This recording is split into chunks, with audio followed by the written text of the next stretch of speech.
Les acteurs qui composent le groupe thématique santé maternelle, néonatale et infantile se retrouvent à Conakry pour discuter sur le contenu du rapport sur la surveillance des décès maternels et périnatales.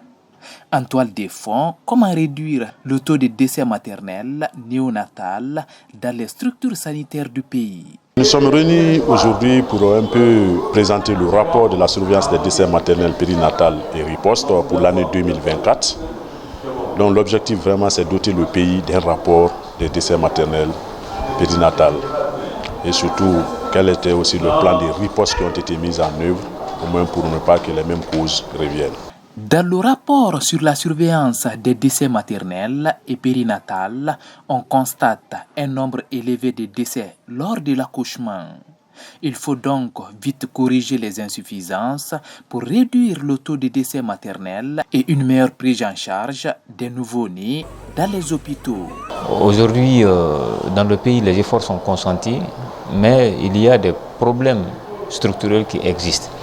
Notamment la question de l'hémorragie du postpartum, qui se trouve la première cause de mortalité maternelle, mais aussi vous avez l'asphyxie et puis la prématurité qui sont les causes. L'objectif principal est de faire en sorte de mettre les préoccupations ou bien les problèmes liés au décès maternel et néonatal et infantile sur la table pour qu'on trouve les alternatives et puis avoir des propositions de solutions concrètes au ministère de la Santé pour pouvoir prendre des décisions.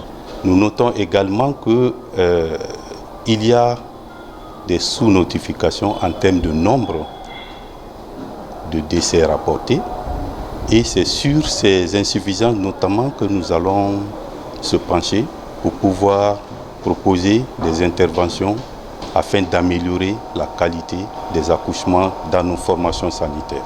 Composé de médecins, société civile et représentants du ministère de la Santé, ce comité multisectoriel, après avoir analysé toutes les situations, fera une recommandation au ministère de la Santé pour qu'aucune femme ne meure désormais en donnant la vie et une meilleure prise en charge des nouveau-nés avec des complications.